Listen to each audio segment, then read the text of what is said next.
Right guys, today we'll be doing At the Bus Station by Julius Chingono. So, a quick overview of the poem. So this poem describes a chaotic, physical and almost violent experience of trying to get onto a public bus in a crowded place.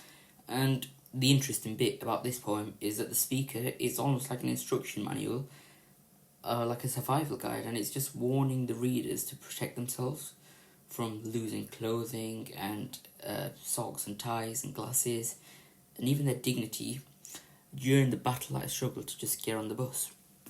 So let's analyse this. It is quite a detailed poem, so it will take a bit of time, but yeah, let's get into it. So, right, line 1, when you arrive. Right, that kind of feels like a start guide or an instruction manual. It's also formal and direct. So it kind of sets the tone for the rest of the poem, because the rest of the poem is like a guide, a survival guide. It sets the tone for the poem. At the bus station. So we are in a public transport area, and it's just the realities of everyday life. There's nothing to really analyse. Pull down your tie. So this is where the instruction begins. So he says pull down your tie. So what do we associate ties with? A tie is like formal and smart, but in this bus station, it becomes a hazard. And what can that hint at? It can almost hint at, this shows how social appearances are useless in this type of environment that we're going to experience. To pull down your tie or remove the tie. Now that is kind of increasing the urgency. So the urgency goes up because you're being told to remove the tie entirely. So the poem is already suggesting that going on this bus is not safe. It might be uncivilized. To prevent strangulation. This is quite a shock. You don't expect to be strangled whilst boarding a bus. So the poet does use dark humour here. And what he's trying to get at is that the idea of wearing a tie might literally crush you. Well, it might literally choke you in the crush of bodies. So he's not saying that you're literally going to be strangled by the tie, but he's saying that the vast amount of bodies in the bus station, the tie could strangle you because everybody's walking past, etc., etc. During the fight. So boarding the bus is now called a fight. And this is not a normal queue. This is not like boarding a train or boarding a bus like in London. This is more like a battlefield. And that's a very good word to describe this scene, a battlefield. To board the bus. So during the fight, to board the bus. So that clarifies over here. So this just clarifies what the fight is. It's not a metaphor. People are genuinely struggling to get on the bus.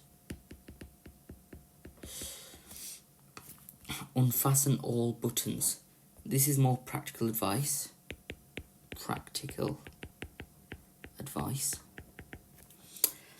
And obviously it's not to be fashionable or polite. What he's trying to say is, protect your clothes from being ripped. That's how dangerous this environment is. Of the shirt and jacket. So now it's specifying which type of clothes, the shirt and the jacket. So these are normal items. Obviously everybody wears a shirt and a jacket, most people do. But in this environment, they are at risk. to avoid losing the buttons. This is minor. This is a minor detail, but it is symbolic in a way, because how can it be symbolic? Well, so the loss of buttons become a symbol. But what does it become a symbol for? It becomes a symbol for the small but real losses of dignity, order, and control. And over a few lines down the poem, we can see that this bus station is lacking all three of them. During the battle builds on our previous word of battlefield, fight. So it's just building on a fight. So what is the tone? The tone is now conflict and danger. The word carries weight in a sense, so they're being prepared for warlike conditions with all these instructions to remove your tie, to gain entry. So what is not just about transport, it's saying it's about access, entry, inclusion. So what does that mean actually? Well, what it's trying to say is that you have to struggle for space. So the entry feels earned, not given. To the bus. Now, we do see repetition of the bus a lot. Obviously, the poem is about a bus, but we can expand on the repetition of the bus. So what can we say about the repetition of the bus? So, the repetition of the word bus builds rhythm. Of course it builds rhythm. But it builds rhythm and stress of the actual journey. And the line also reminds us that the poem's subject, a bus ride, is simple on the surface. It's just a bus ride, but it is extreme in reality. Right, tighten both shoelaces.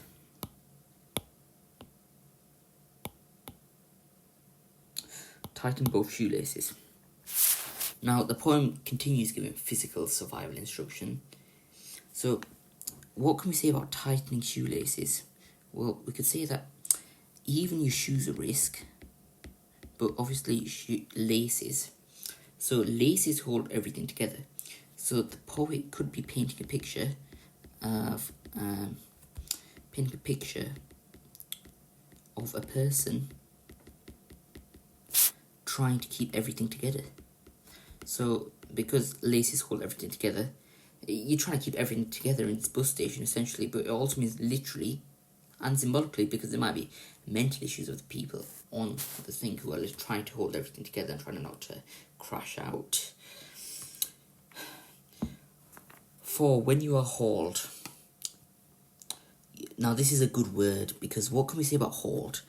So when you go abroad, you haul luggage. So you can say that, look, you are being hauled. You're being hauled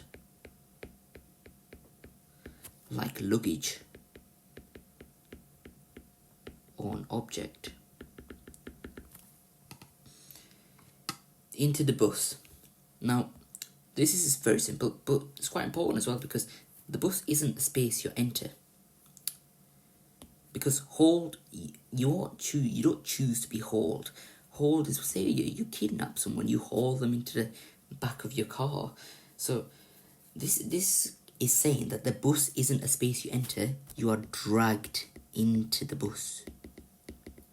So boarding isn't an act of will. So boarding the bus is forced.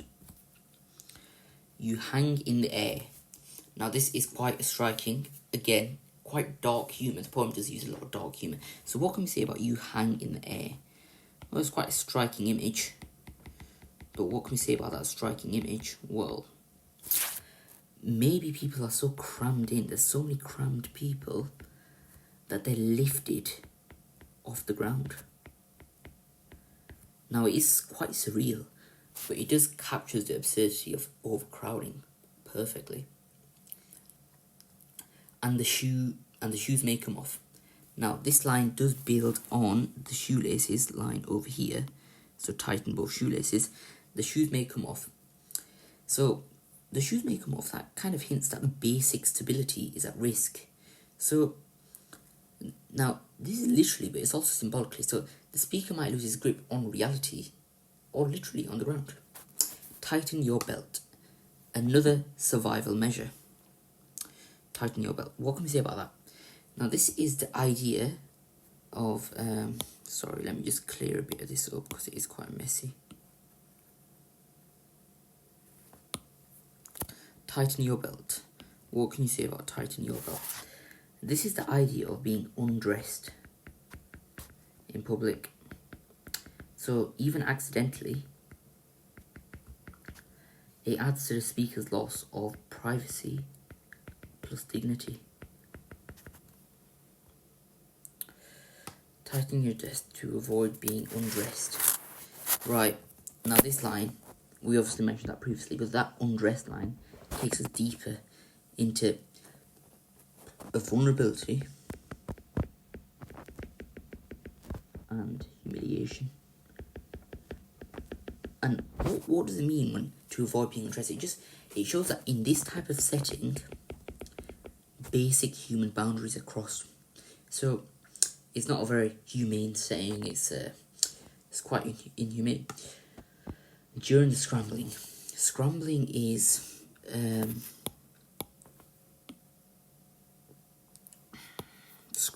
is disorderly, desperate.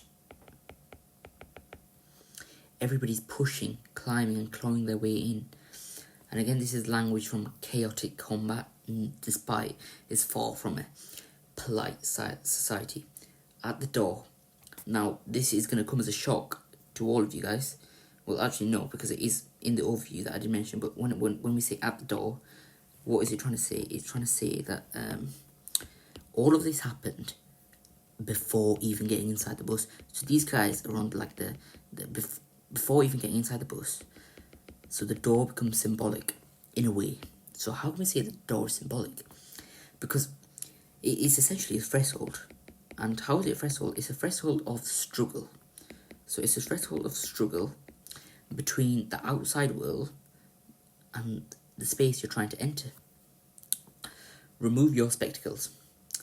A practical detail, because spectacles need glasses, and in this chaotic environment, glasses could highly likely break. But we're going to think about this symbolically. Remove your spectacles. What could it be saying? Well, glasses help you see. So this could symbolise not needing to see madness. So what do I mean by not needing to see madness?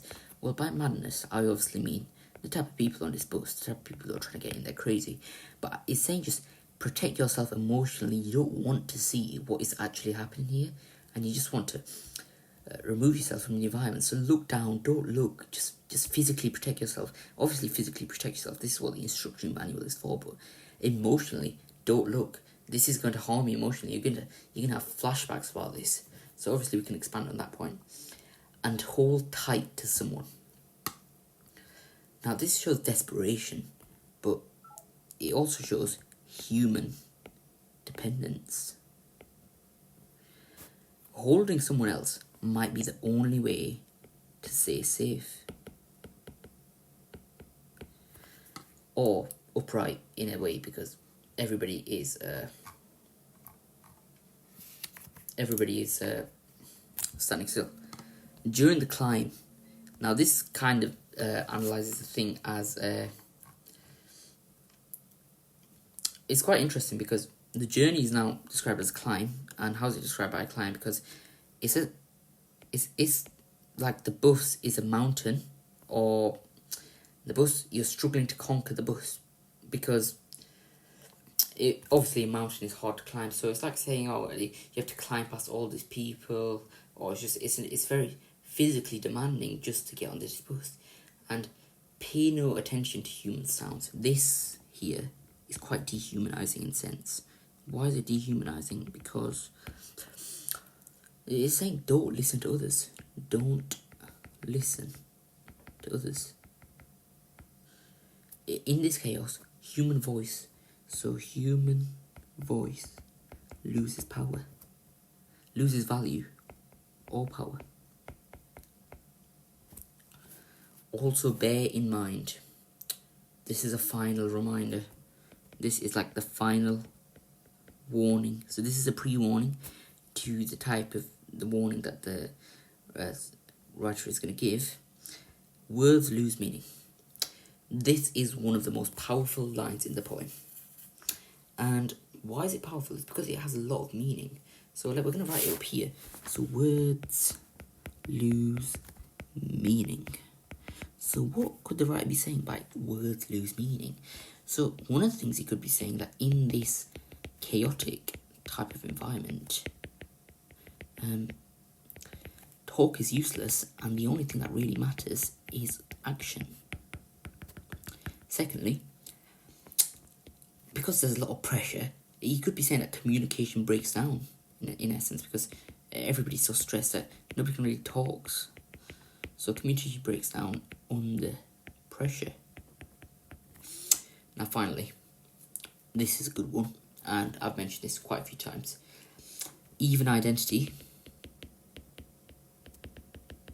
and dignity are stripped away in the crowd. Stripped away in crowd. Right, that was the second to last line. The last line was until you are in the bus. Now, this is basically echoing the other lines in essence, because echoing the earlier lines, because the whole poem leads to this moment of the people getting onto the bus. So it's not all about transport, as you obviously can tell. This journey is more than transport. It's about survival, endurance, and reclaiming control. Showing how it's quite a masculine environment in essence, because obviously masculine traits are all three of those. That is what you could also say. It's quite a masculine environment. But, right, let's have a look at some big methods in this poem, which you could use in your exam. So, I think the first thing you notice when you look at this poem is that enjambment, and you might be thinking, what is enjambment? You should know what enjambment is, but enjambment is where the lines flow onto each other. So, it's all just one big paragraph. So, obviously, line 1, line 2, line 3, line 4, all of that. So, what would it mean by enjambment? So, how would we say that enjambment is a big method? So, what is the effect of enjambment on the poem? So, there's quite a few effects. So, the first one is that it almost, you could say that it mirrors chaos of the scene. And how does it mirror chaos of the scene? But as we know, there's no pause. Nobody's pausing. There's no control. No control. It's continuous motion. Number 2, it can reflect how the speaker can't catch a break. So that reflects how the speech can't catch a break. And number 3, this can add to the urgency, add to the feeling of urgency, stress, and confusion. Second big method, this is quite a unique one, and we don't see this in a lot of poems, but in this poem, we have mentioned it about 2 to 3 times. Dark humour. And what examples do we have of dark humour? Let's look back at the poem. We have to prevent strangulation